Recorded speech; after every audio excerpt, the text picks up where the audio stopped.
last week was a big topic, and next week is another big topic, which I'll also discuss at the top of the week. So this week, we're going to do something, both a topic that's different, and we're going to take it a little bit easy. And by easy, meaning it's not going to be a huge amount of vocabulary on you. It's going to be some culture. It's going to be some getting to know Israel. And we do a lot of get to know Israel through reading the news, right? How to read a piece of news at any proficiency level, how to understand Israeli identity through culture. So we look a lot at music and movies and things like that. And we're going to introduce a new topic, which is understanding Israel through different parts of the country. And I'm specifically going to focus on places where there aren't large populations of Olim, specifically serviced by Nefesh B'Nefesh, meaning Olim coming from North America, and in larger sense, Olim coming from Western Europe and other Western countries. Places that there aren't many native English speakers. Let's also be blunt here. So we're going to look at a couple different places throughout this series, throughout the year. And we're going to start with one of the big ones. And I'm starting with this one because even though I do know Anglos who happen to live there, and that Anglos, if you don't know, is the tongue-in-cheek term we use in Israeli society to designate native English speakers, usually who've made Aliyah. It's ironic because Anglo-Saxons never have included Jews in their population. So nonetheless, they're called Anglos or Anglo-Saxons or Anglo-Saxim. We are going to look at one of the biggest cities in Israel. And we're looking at this city not just because it is one of the biggest cities in Israel, it is also the brunt of a lot of jokes. And we're going to try to understand together why it's the brunt of jokes by looking at when it is the brunt of a joke, as well as some history behind it, as well as some understanding of its importance. And that should already give you a few clues as to what city I'm talking about. If you don't know what I'm talking about, I'm going to show you a clip. Probably many of you have seen, if you're on social media, there is a online activist who got very popular during the war in the last 2.5 years named Uri Cohen, native Israeli. And before the war started, he was very popular on social media, TikTok and Instagram, in particular because of him making fun of our city. And him making fun of the city is going to be our introduction for today. So if you haven't guessed what it is, I'm about to share with you what city we're going to be talking about today in our Get to Know Israel Better. So let me pull it up. Where are you, Uli? Hey, this is from his Instagram feed. This is one of his most popular reels of all time.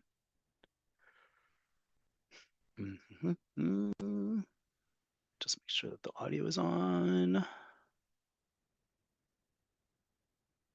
Good. Yes, it is.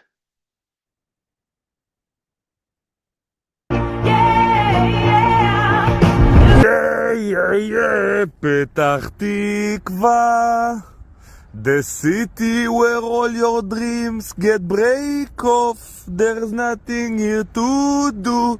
Now you're in Petah Tikva. ערסים צ'חלות פרחות ומade עלייה from רחובות.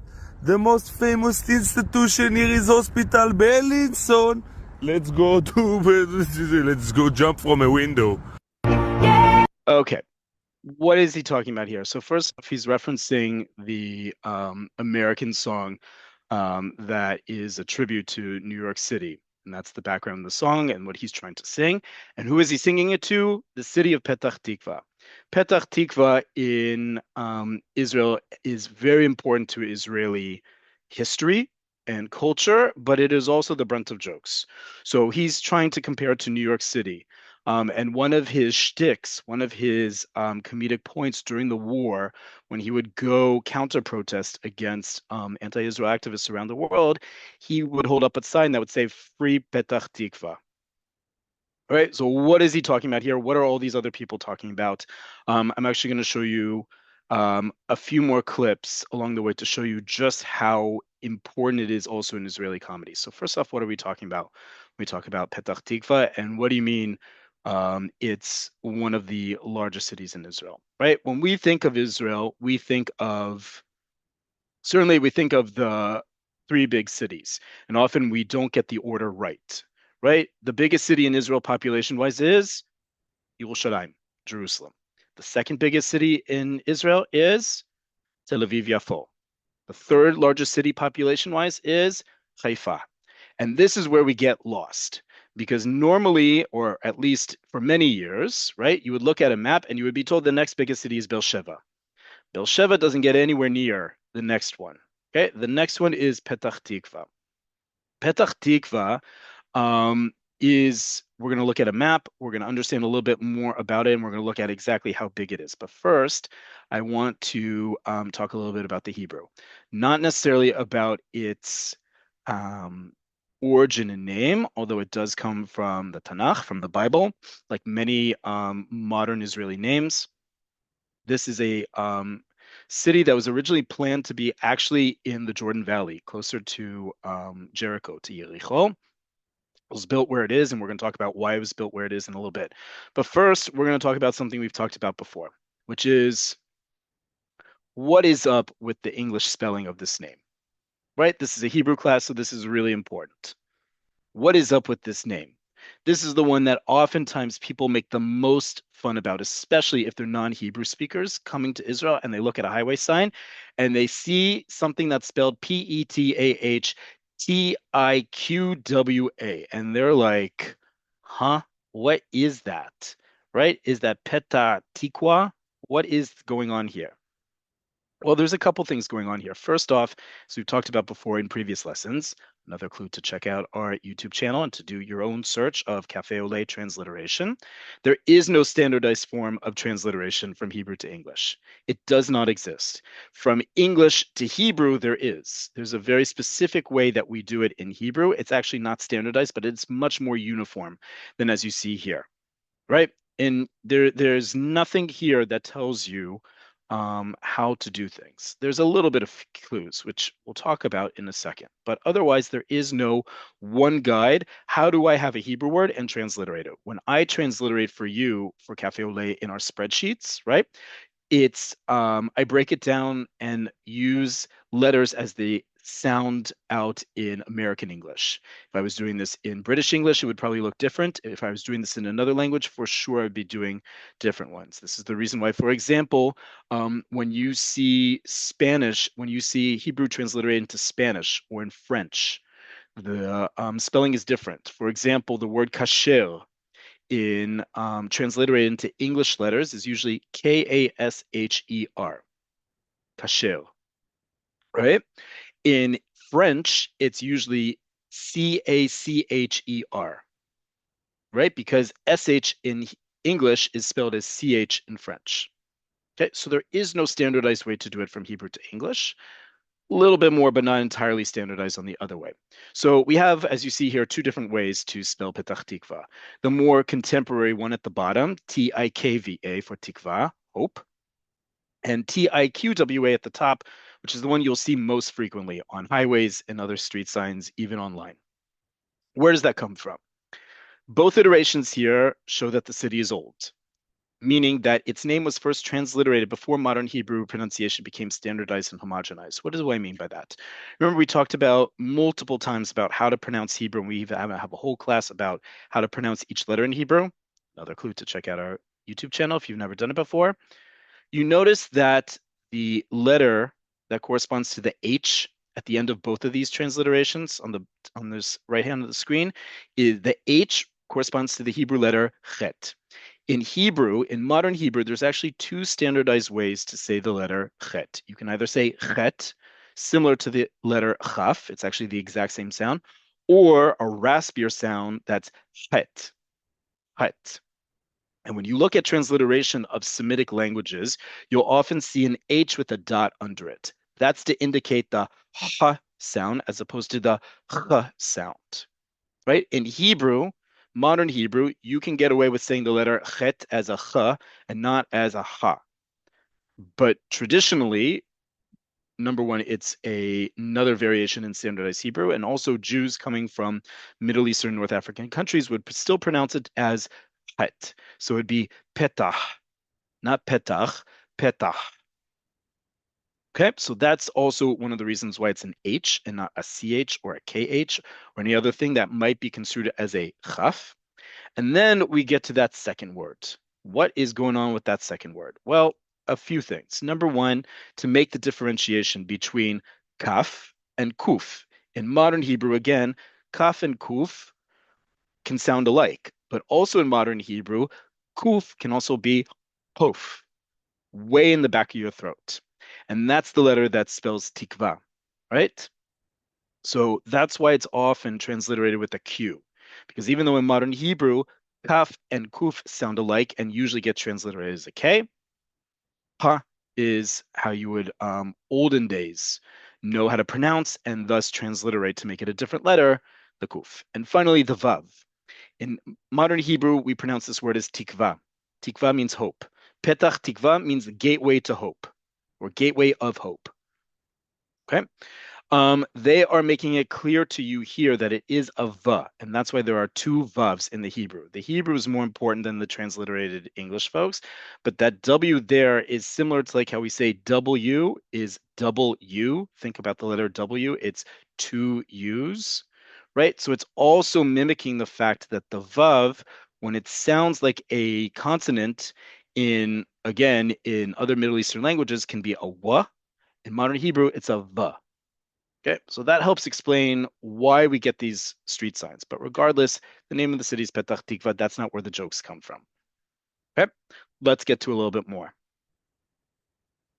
First off, what are we talking about when we talk about Petah Tikva? Petah Tikva, like I said, is Israel's fourth largest city. It is gigantic, population and size-wise.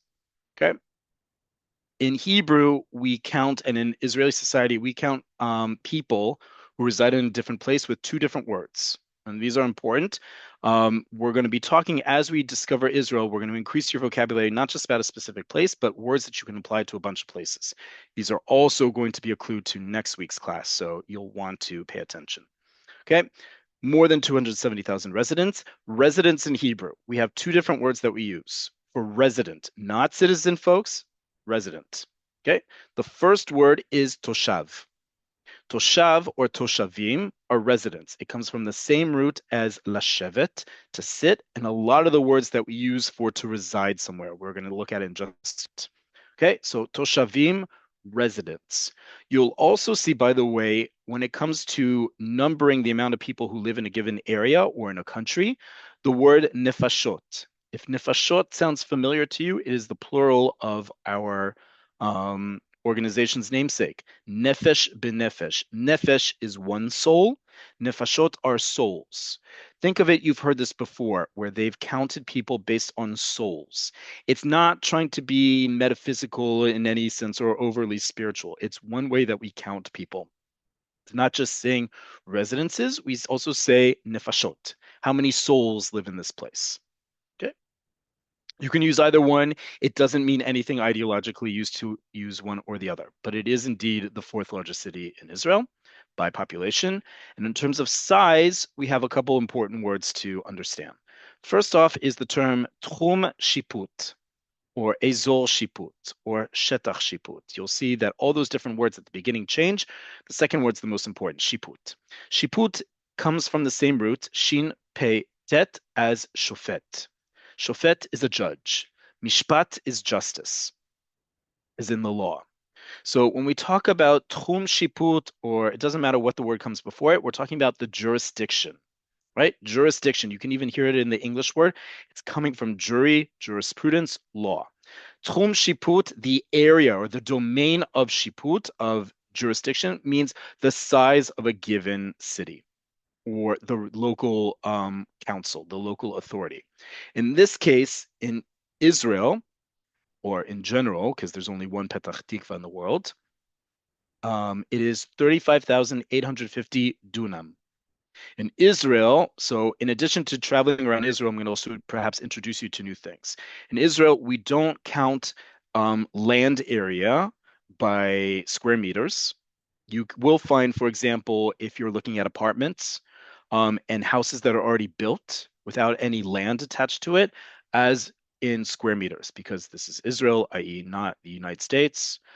We use the metric system here, so square meters. But we also use a term for land, as in undeveloped land, but also developed land, called dunam. Dunam is a unit of measurement that derives from the Ottoman Turks. We have layers and layers of law that we've inherited in modern Israel, one of which is Ottoman Turkish law, and specifically how we carve up the land. And we measure land in Israel by dunam. Dunam, as you see at the bottom, is equivalent to 1,000 square meters or roughly a quarter of an acre. So if any of those mean anything to you, you now have an understanding of how big this place is. This is a zoomed out map of Petah Tikva. We're going to look at a little bit more in just a minute. Okay, so that is Petah Tikva on its face value. It doesn't still explain why they're jokes, and we're going to get to those in a little bit. Okay, now I'm going to show you the Google map to get a little bit bearing of why it looks the way it is, and more importantly, where it is in Israel, because that says a lot about its importance. So let's pull up, where'd you go?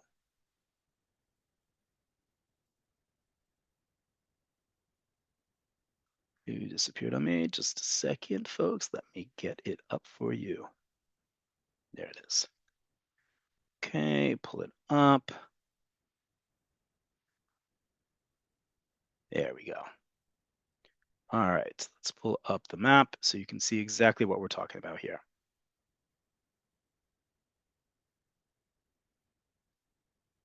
So, Petah Tikva, right? Petah Tikva.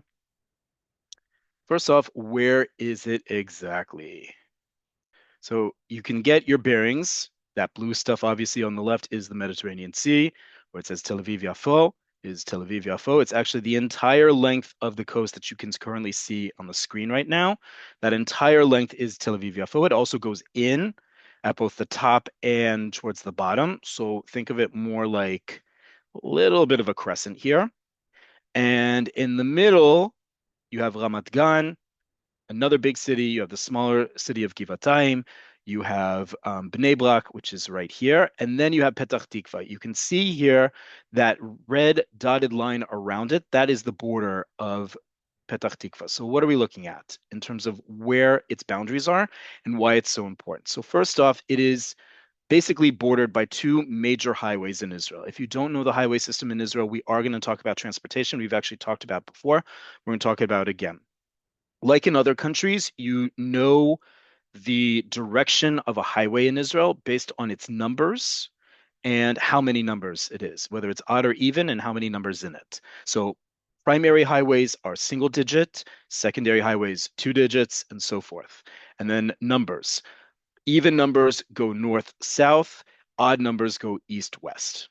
Okay, so if you look at a map of Israel, you see that there is on the left-hand side here, that gray one, the farthest to the left, that gray is Kvish 2, Highway 2. It's also known as Kvish Achov, the coastal highway, because it is the highway closest to the sea. Next to it is Kvish Esrim. We use the word Kvish for highway, even though it often gets translated as road. That's incorrect. The correct word for a road is Rechov, Rechov, Rechov, however you say the letter Resh, but Kvish almost always will refer to a highway. Okay, the next big highway you see to its right is Kvish Esrim, better known not as Highway 20, but as Kvish Ayalon, the Ayalon Highway. Why? Because the Ayalon River travels in the middle of it for a good duration. Okay, you go over to the next one. The next one you see here, which forms Petah Tikva's western border, is Kvish Arba. Kvish Arba is the old coastal highway. Before Kvish 2 was built, Kvish Arba is the older coastal highway that goes north to south or south to north, depending on where you live, which direction you're going, of course. Kvish Arba is known for having a lot of traffic jams. It's also known notoriously, not just because it has a lot of traffic jams in general, but because it has a lot of traffic lights as opposed to other highways. So many people try to avoid it, but as you see, it is in the middle of everything. What you are looking at now is the area known as Gush Dan. This is the Gush Dan metropolitan area. This is the most populated area of the state of Israel. It is very packed with residents, toshavim or nefashot, as well as people who commute in and out of work. So there's a lot of congestion here, specifically on this highway, Kvish Arba that you see here.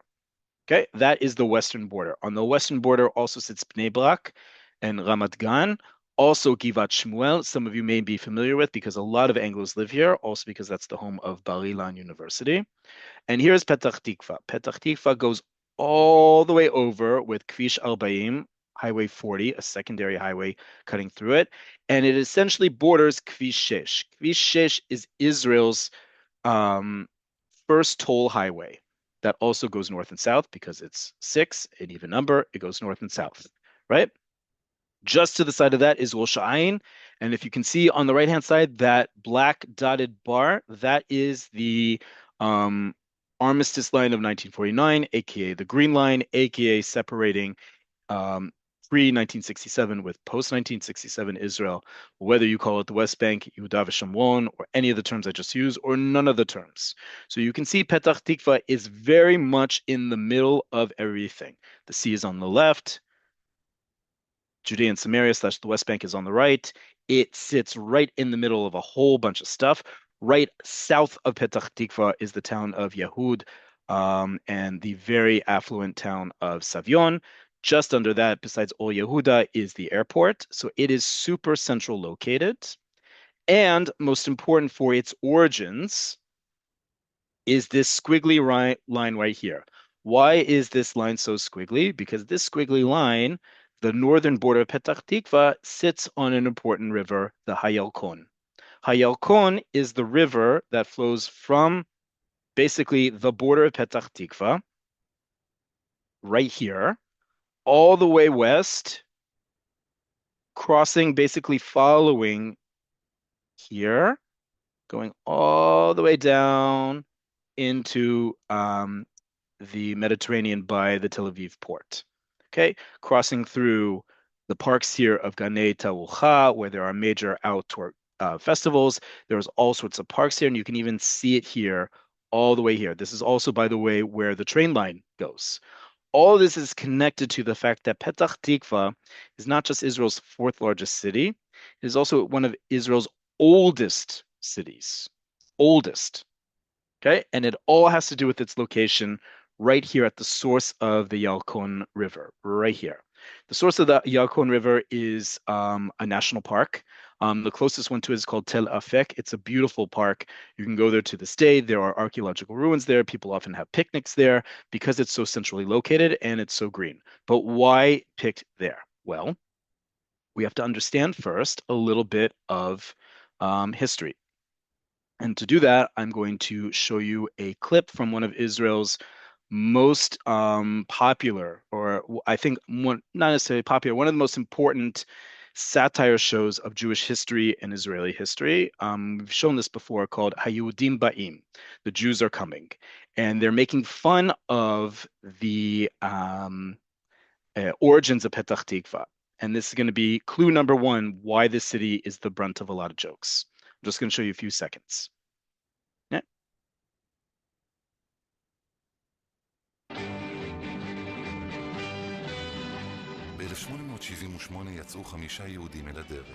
Okay, in 1878, ב-1878, יצאו 5 יהודים אל הדרך. 5 Jews went on their way. מטרתם להקים את המושבה היהודית הראשונה. מטרתם, their goal, להקים את המושבה היהודית הראשונה. To establish the מושבה היהודית הראשונה, the first Jewish מושבה. What moshava means, we're going to define in a little minute. Okay, but you can tell by the music and how they're dressed what they're trying to convey here, right? The Wild West, wild, untamed area. And look at the background, right? I told you that Petah Tikva was built along the source of the Yalkon River. Look at the land that you see behind you. Petah Tikva, Stamper ba, Gutman ba. These are the names, the names of the famous founders of it in 1878. Yoel Moshe Salomon being one of the most famous philanthropists and rich, influential Jews at that time. וגם מזרקי, הדוקטור הכסוף. הם היו 5 הרוכבים. They were the 5 drivers.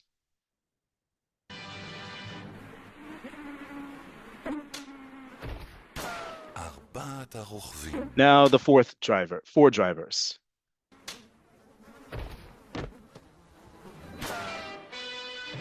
רוכבים. If you didn't catch what happened there, they all caught malaria, right?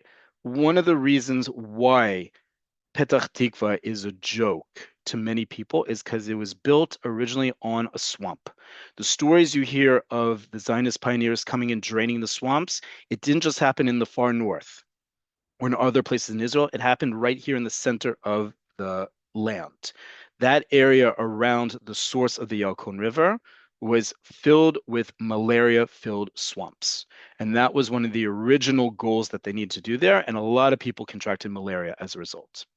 Now we need to get back to that term moshava and why we're talking about 1878, because that is predating a lot of what we know about modern Israeli history. Obviously, it should go without saying, Israeli history began before 1948 in terms of establishing what would become the modern state of Israel.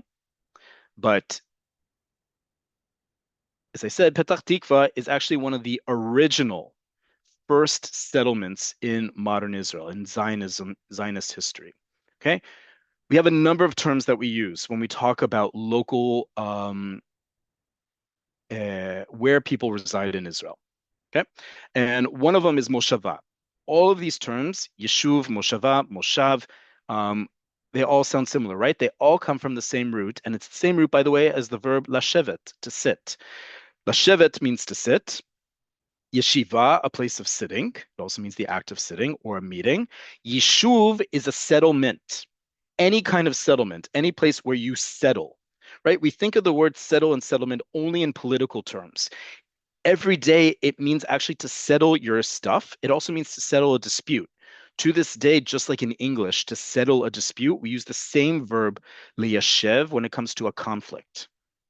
Okay? Yishuv sichsuchim, conflict resolution. I should know I used to run a program with that title, right? And so we have a lot of terms that have that same root. For example, moshava. Moshava often gets translated as a colony to determine what time of in Jewish and Israeli history was created, and to distinguish it from a moshav. A moshava and a moshav are not the same thing, even though the only difference is one letter. Told you spelling is destiny, so too does it come to human population. What you see here on the right is the map of the original moshavot. The original moshavot started from 1878 to 1922, and they are defined as thus. They were created by the Jews who were already living in the land of Israel before the waves of Aliyot, and they're agricultural in nature, meaning they were built around agriculture, farming, whatever have you. And most important to distinguish it is that it was all privately owned land. It was not a commune. It was not communal property. The people came together to build a settlement together, a place to reside and work together, but their land, their home, their property was all individually owned. It was not communally owned. Okay, that distinguishes it most importantly from what would then become the kibbutzim and the moshavim. Okay, a moshava in terms of time, who started them, and what the type of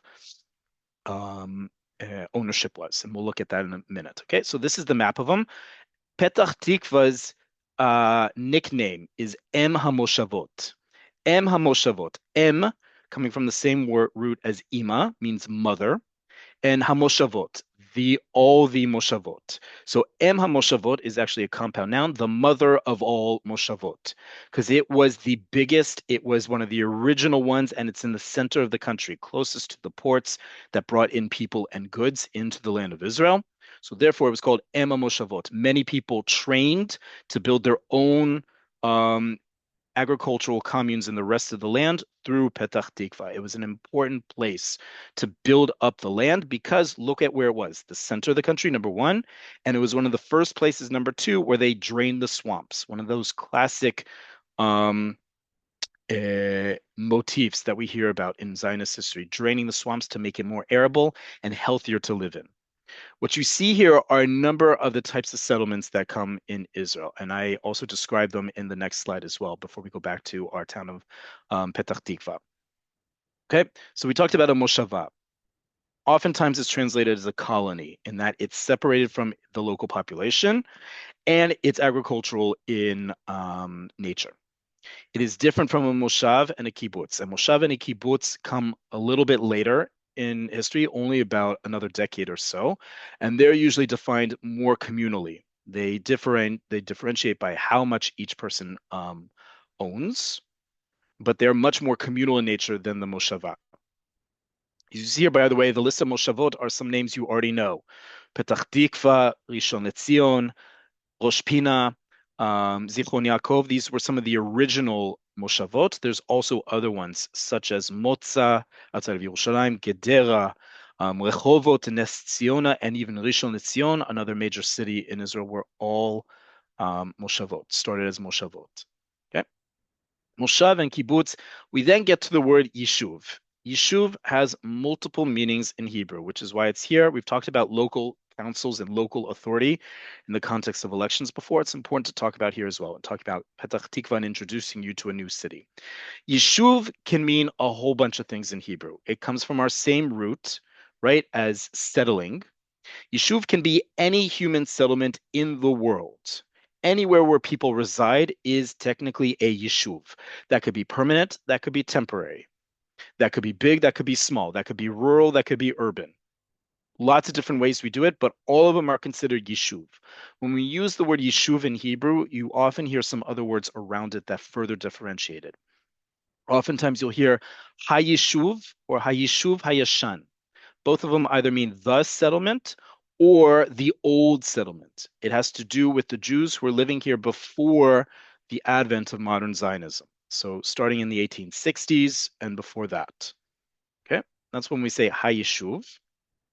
And then yishuv also can refer to a settlement with a big S. And by that, we also have the Hebrew term hitnachalut. Yishuv is, I would say, a more neutral term or more pro or in favor of the people and the place where they live in, as we say in Hebrew, Yehuda v'Shomron, Judea and Samaria, or the West Bank, however you want to refer to it. Hitnachalut is already a more politically charged word. That word also comes from the idea of claiming a piece of land. Okay? But when you use those terms nowadays, they usually refer to Jewish communities of any size that live on the other side of the Green Line, on the other side of the 1949 armistice line. Okay, without getting into politics. Also a clue for next week's topic. We also have the term Ir. Ir means a city. Israel, like all countries, has a strict definition of how many toshavim or nefashot in an area need to be there before it's called an ir. I believe the cutoff is 10,000. It might actually be more than that. I think it's actually closer to 100,000, but regardless, ir is a very specific type of local city.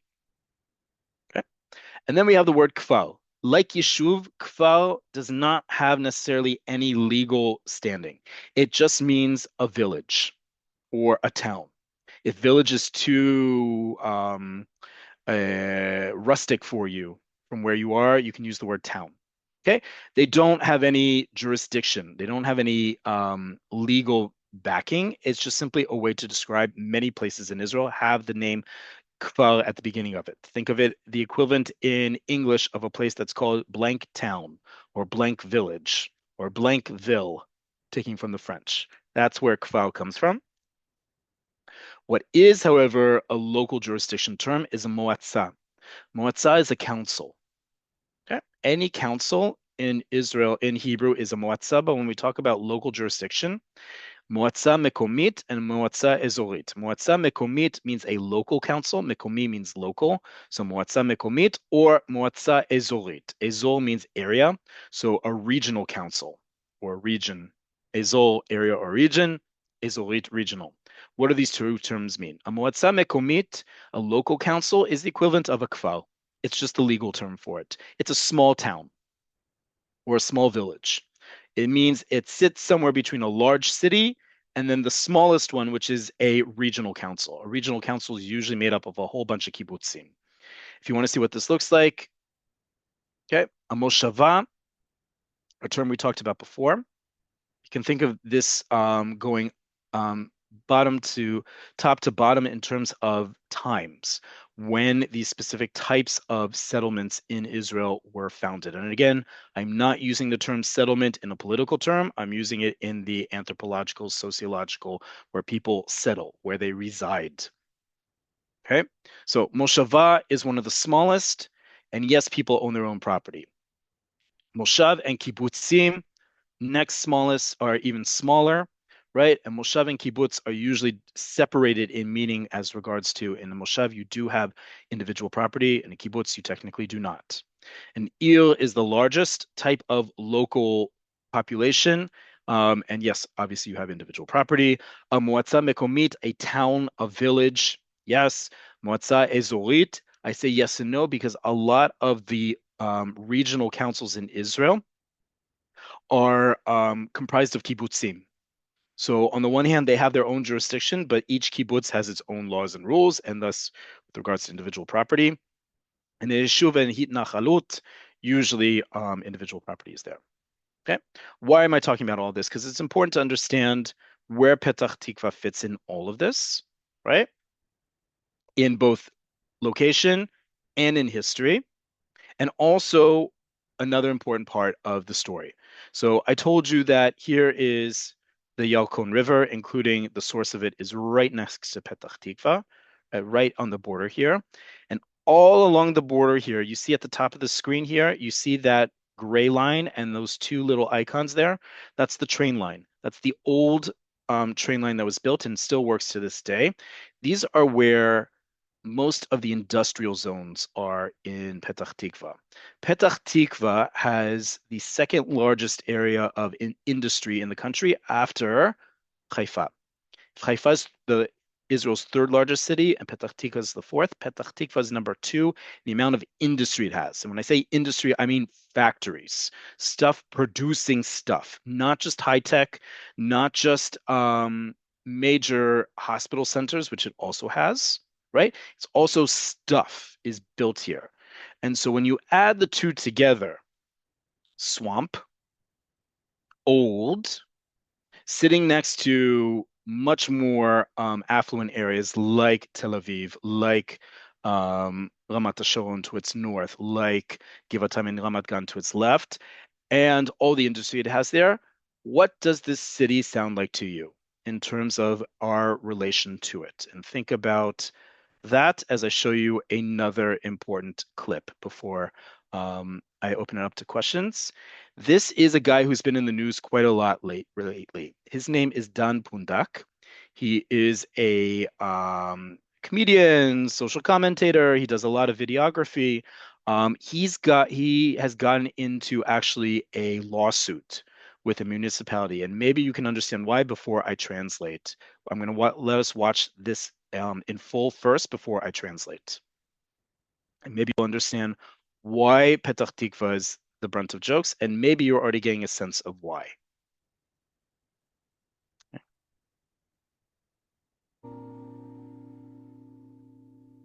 אתם לא תאמינו לי, אבל בפחות מ-23 דקות נסיעת רכבת מתל אביב, ואתם בגן עדן אמיתי. לפיסת השלמות הזו קוראים פתח תקווה, ואני לא אגזים אם אומר, היא הדבר הכי טוב שקרה לי הקיץ. הארכיטקטורה הבינאית שמתגנבת מכל פינה, ובתי הקפה הכפריים שצצים כמו פטריות אחרי הגשם, פשוט עוטפים את העיר הזו בתחושת קסם אירופאי. את הצד האומנותי של העיר תקבלו מיד עם כניסתכם עם פסל העיפרון המפורסם. מונומנט עוצר נשימה המרפרר להתפתחות העיר, מהעבר הנמחק לעתיד המתחדד. תיירים רבים מבקשים להצטלם כאילו אוחזים בעפרונות. האגדה מספרת שזו ברכה לשפע כלכלי. וכמו בכל עיר אירופאית קלאסית, גם במרכזה של פתח תקווה ניצבת כיכר ציורית ושוקקת חיים. מוקד מפגש מרתק בין מבקרים זמניים לצד הנייטיבס הקבועים. את הכיכר מקשטת מזרקת המים האיקונית של פתח תקווה. מקור השראה למזרקות המפורסמות ביותר בעולם. כמו מזרקת טרבי שברומא, המזרקות של כיכר קונקורד הפריזאי ועוד. אבל ההיילייט האמיתי של פתח תקווה הוא ללא ספק גן החי הכל כך ייחודי ומטריף שלה. הגלפגוס של המזרח התיכון אם יורשה לי. בגן תמצאו מגוון אדיר של חיות אקזוטיות, לצד מגוון לא פחות אדיר של אקזוטיות שהן בכלל לא חיות, וכמעט את כולן מותר להאכיל.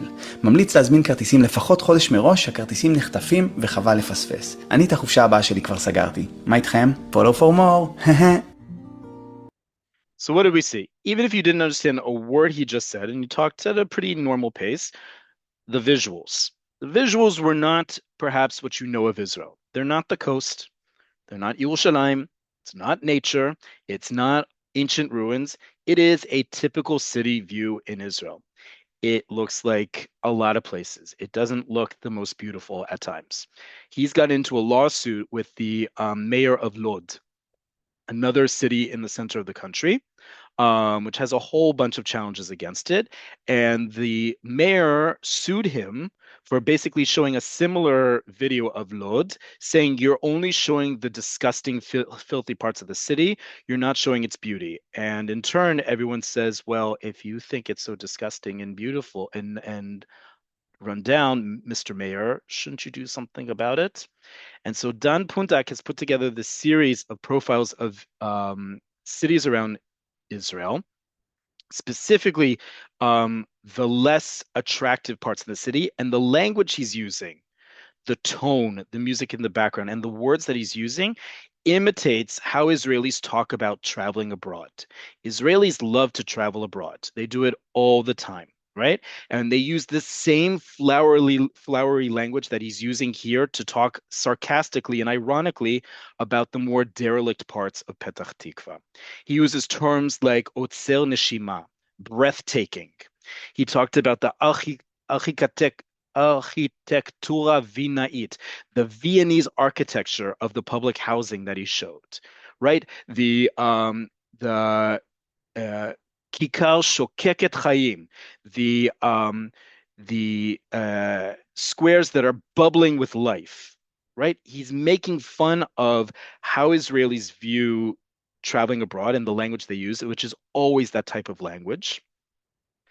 Israelis' reaction to anywhere outside of Gush Dan, meaning immediately outside of Tel Aviv, Ramat Gan, Givatayim, anywhere that they're looking down somewhere else socioeconomically. But it's also a reflection of Israel and what Israel actually looks like. And that's part of the thing I want to show you in this series is that Israel is not just Yerushalayim and Tel Aviv. Israel is not just Modi'in and Ranana and Ramat and the places you and I may know by virtue of being native English speakers and where we usually tend to live in this country. It's full of places that, yes, look like this. And I'm going to share with you all these clips in the right up to today's class. But I also want you to think about Petah Tikva. Petah Tikva being one of the oldest places, being one of the biggest places, being built where it was in the center of everything, but also along swamps, being a major hub of industry. What does it sound like to you? And I'm not making any comments here. What does it sound like to you? If you're American, doesn't that kind of sound like how we make fun of New Jersey? It's the equivalent of New Jersey, folks. We make fun of New Jersey because it sits right next to New York City, and we compare and contrast the two like night and day. But you can't have Israel without Petah Tikva. And even not, and I'm not saying that in having a source of jokes. Everything I just told you about, fourth largest city, one of the oldest cities, town incorporated settlements in modern Israel. Second highest in terms of industry, centrally located. It has one of the biggest hospital complexes we didn't even talk about yet, right? As much as we make fun of places like New Jersey and Petah Tikva in the world, we are also dependent on them. Maybe some of our jokes are because we're uncomfortable with that divide and things.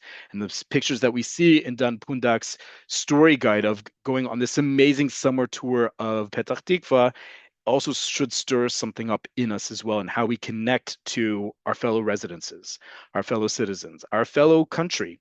It's a part of Israel. We can't escape it, no matter how big or small we think this country is.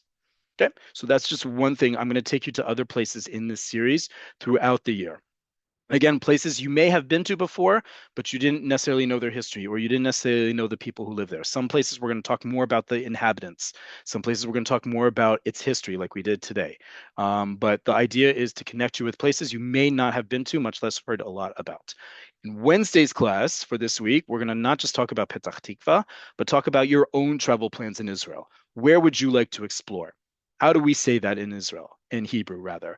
How do we say, have I been to Petah Tikva? What do I think of the place? Do I know those jokes of it being a boring or gross or backwards place? right? As we saw in some of these. So it's filled with malaria and swamps, or it's boring, like the comedian Uli Cohen told us at the beginning, right? Or making fun of how run down and in times it may look. Okay, we're going to talk about that and also where else we would like to travel in Israel. Travel is going to be an important part of our upcoming classes, but we're going to get a start with this week.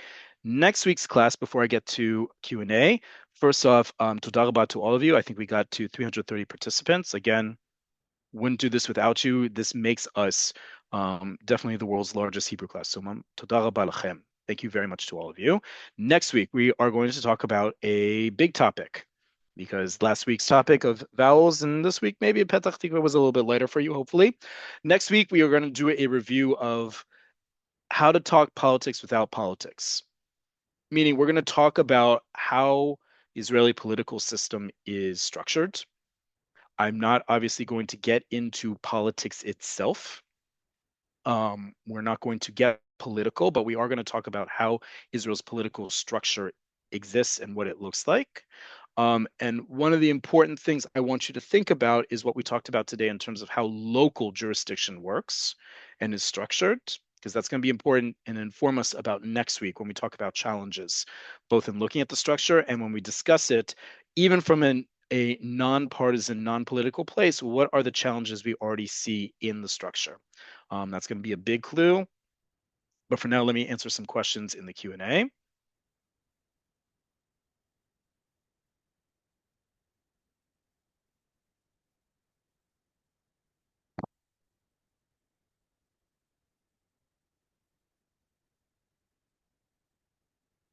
Ochlusia. Ochlusia means population. It does not mean individual residents. We use the term toshavim, residents, or nefashot, literally souls, to indicate the number of people who live in an area.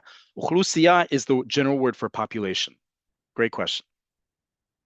Where does Beit Shemesh come on the list of Israeli cities? I can look that up for you, but it is not nearly as big as these other ones. My daughter-in-law's great-grandfather's brother was one of the founding members of Petah Tikva. His name was Moshe Shmuel Rab. Yep, one of the original writers, as you saw in there. His name wasn't included, but he's definitely one of the original writers. Someone is asking about the term for suburbs. In Hebrew, it's parval. Okay, parvarim are suburbs. This term, interestingly enough, I think we talked about this a couple months ago when we talked about words of Hebrew or non-Hebrew origin. Parvar is the word for suburb. Parvari, suburban, parvarim, suburbs. It actually comes from Persian. It comes from the same root as words like pardes, perimeter, periphery. That par in ancient Persian refers to an area. Parvar is a place outside of your region. Okay, so we call it Parval. We don't call Petah Tikva suburban Tel Aviv. We call it the whole area Gush Dan. Gush means a block, B-L-O-C, and Dan refers to the tribe of Dan, which originally settled here and then moved up north. All right, had two different places in the country where it was affiliated with. This is one of the areas, Dan. And many of those regional councils we talked about are named after the tribe which traditionally sat in that area. Okay, so this area is called Gush Dan because the tribe of Dan sat here as well. We don't call Petah Tikva a suburb of Tel Aviv. That would be even more offensive to the city of Petah Tikva, although many people in Tel Aviv would assume that, but they also don't necessarily want the connection with. In the US, we talk about the Rust Belt because the old factories are shuttered. Are the factories still running in Petah Tikva? Absolutely. Again, it is the second largest industrial area in Israel. So major factories are there. The headquarters of Teva Pharmaceuticals are there. One of the production factories of Osem, Israel's largest food concern, is there. A lot of other heavy industry is in Petah Tikva. Okay. I explained why Moshav and Moshava are not the same. You'll watch the recording, but I definitely explained the difference. It has to do with time and type of time, who populated it, and who owns the property. Quality of life. That is a good question to ask. I heard Kfar Saba has a high quality of life. Crime in South Tel Aviv, safe and friendly communities. Moshav, a friendly place to newcomers. Great question. There is an annual quality of life index that just came out. I forget where Petah Tikva sits on it, but the number one is Kfar Saba. Many of the towns just north of Petah Tikva and north of Tel Aviv, which pretty much end at the same place, are some of the most affluent socioeconomically wise cities. So those are cities like Kfar Saba, Ra'anana, Ramat HaSharon, Herzliya. That area has a lot of affluence in terms of quality of life, safety, and so forth. Right? Let me just quickly see questions immediately relating to this.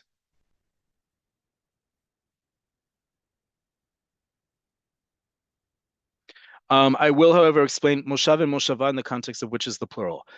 The plural of Moshav is Moshavim. The plural Moshava is Moshavot. Two different types of communal settlement in the land of Israel, Moshav and a Moshava. Moshava came first. There's only a set amount of them. A Moshav came afterwards. Technically, you can build more Moshavim. That hasn't happened in a long time. No mention at all. I get two people asking about the movie The Band's Visit. If you haven't seen the movie, highly recommend seeing it. The gist of the story is in the context of the peace treaty between Israel and Egypt, there's an Egyptian band that's supposed to come to Israel to perform. They think they're supposed to be performing in Petah Tikva. That's originally their plan. Instead, they end up in a town in the middle of nowhere in the desert with a very similar sounding name. I didn't give away too much. That is the gist of the plot. Because I do want to talk about more things you aren't necessarily familiar with, like those Israeli online videos. Is Gush Dan part of Lachish? No.